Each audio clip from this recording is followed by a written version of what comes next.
Well, that just happened. Um, Initially just seeing that, I was just like in awe of what happened, seeing Zelensky and Trump go back and forth in front of the press. And part of me wants to go like, man, Vladimir, you can't have that happen. That's going to burn every bridge. Trump is such a person to hold a grudge, and if you don't respect him, he's never going to respect you back. Like that's just the type of person he is. I'm like, how could you do that? But then at the same time, I'm going, good on him. Good on him for standing up for him and his countrymen who are dying literally every minute of the day for the past 3 years at the hands of Russians, invading Russians. That the one thing that triggered Trump, or well, triggered JD Vance, which I don't know why Zelensky didn't pull a Conor McGregor.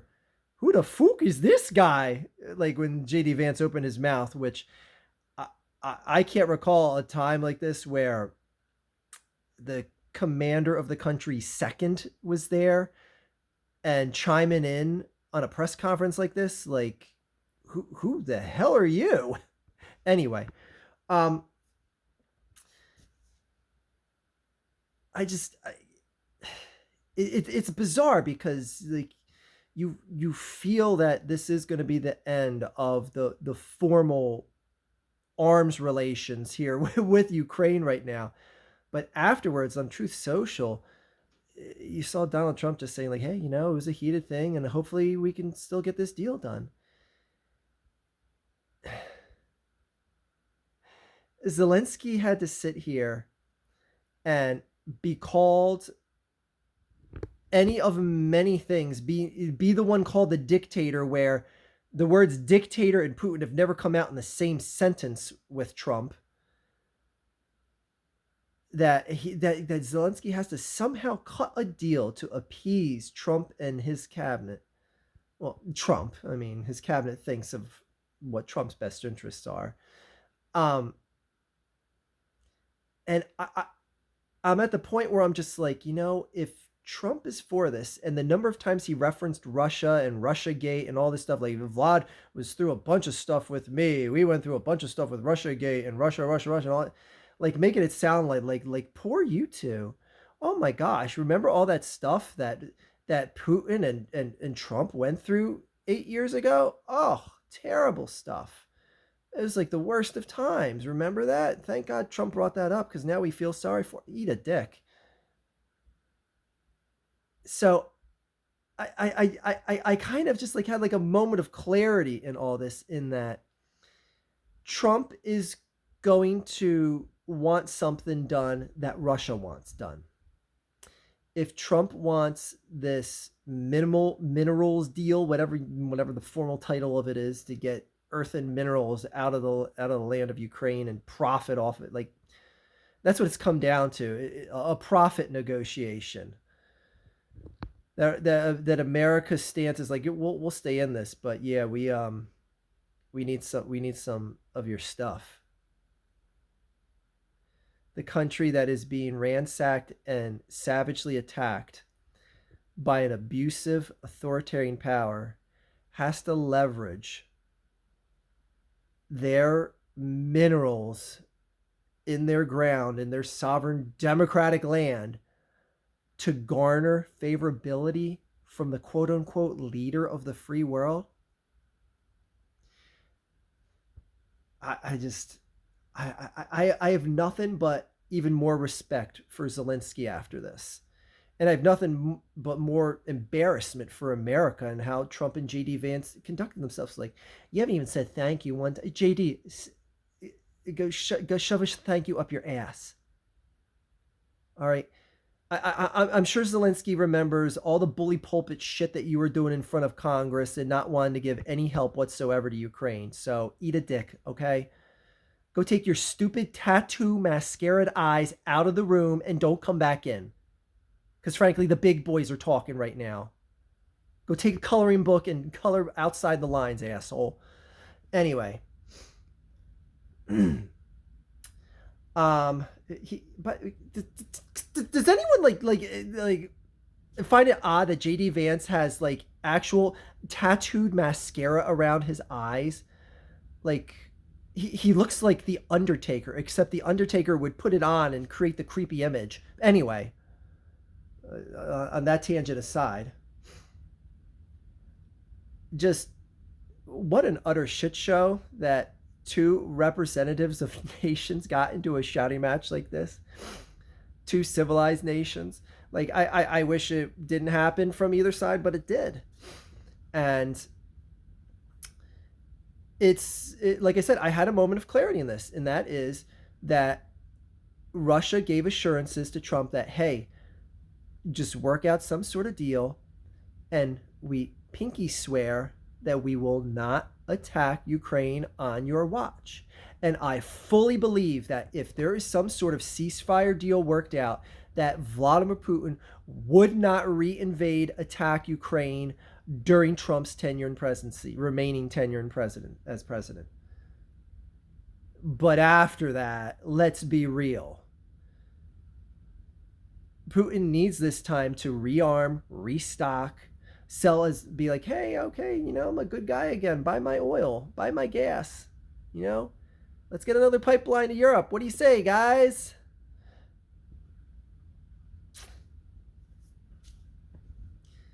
And that's the thing, like Trump, and then Trump will just be like, hey, I got the war to end and it stopped on my watch, and oh, someone else came in after me and it started back up. Well, they were a weak president. They weren't strong like me. Putin doesn't attack on my watch. Like all he cares about is his legacy. Like Trump, how many times did he reference Biden and Obama tonight in that little spat between him and Zelensky? It's like the past is the past now. Like I have nothing but criticisms for Obama and Biden for a lot of things here. Like I think Biden and Obama, for that matter, should have armed Ukraine to the teeth, and it would have been such a forethought of this war by the time Trump got into office. But anyways, that's revisionist booking here. So, to the rest of the world, I'm sorry that my country is ruled by just like an utter buffoon. And I know that there's going to be the 35% of the MAGA people out there that are going to be, yeah, great, all right, we're on our own now, screw the world, let's go on our own now. Okay, good, have fun with that. Like, have fun with that. And again, that's why I don't feel bad about this country suffering right now. I don't. They deserve it. They put this guy back into office. And to all the Democrats out there that are, and I've said this before, and I'm going to say it time and time again, you're going to be like, I didn't vote for this guy. Everyone that voted for Trump, you're the reason why we're in this shit show that we're in. The people on the other side of the aisle that supported weak candidates, that were okay with a candidate getting on the ticket that didn't even have a proper primary to put her on the ticket against Trump, you're every much the reason why Trump got in. Supporting weak, spineless candidates or fragile, aged men like Biden, that was every bit as helpful to getting Trump reelected. So you don't deserve any victory lapping in this. So, but honestly, people like me, if I could just toot my own horn, I'm one of the guys out here that was saying 2 summers before the election that Biden has to not run. They have to get behind someone else, put them out there. Whether it's Kamala Harris, whether it's anyone else, they have to put them out there, have a formal primary for them. No, everyone sat there and just like, we'll be okay. Biden beat Trump before. What's the big deal? Trump's coming in as a convicted felon now. Slam dunk. How'd that work out? Anyway, again, to the rest of the world, I'm sorry. I don't agree with the honestly mafia type extortion that's being done to Ukraine to get the sympathy and support from the current presidency in America right now. What a joke. But again, whatever Trump wants to do now, and the fact that he still wants to do this deal after he got his button pushed by Zelensky so much, and that he had to have little bitch boy JD Vance in there to chime in, so it made Trump seem less whiny.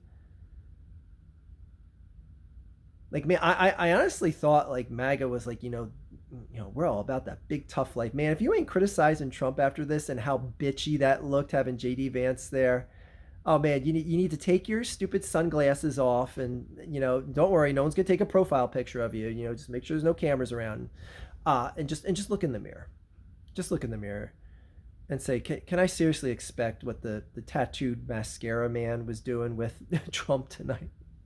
It looked like such a bitch show. Oh my god, just so embarrassing for America. Again, rest of the world, I'm sorry. A few more years of this, and you know, I doubt the tattoo mascara eyeball man is gonna win in 4 years, but we'll see. Stranger things have happened. I mean, Trump's won twice. That's the strangest thing of all. But running against Hillary and another lady that didn't even have a proper primary, that's not really that surprising that he won those 2 times. So I'm giving up figuring out where this Ukraine war is going to go from here, because man, this is just an ever evolving book of just total science fiction at this point. But Vladimir Zelensky he's got some balls, because man, he came into the Oval Office and didn't back down. Didn't back down. I just wish he would have said a few more things, like why am I why is why am I the one that's being called the dictator when you've never said the same about Putin? I mean, just again, we all know it's because Trump respects authoritarians. He respects people that have ultimate power over a lot of people because he wants that himself. Anyway, again, sorry world, America, have fun, suffer in the next 3 years, deserve it. I'll suffer with you. I'm no exemption to that. So, anyways, enjoy your Friday night. That is all.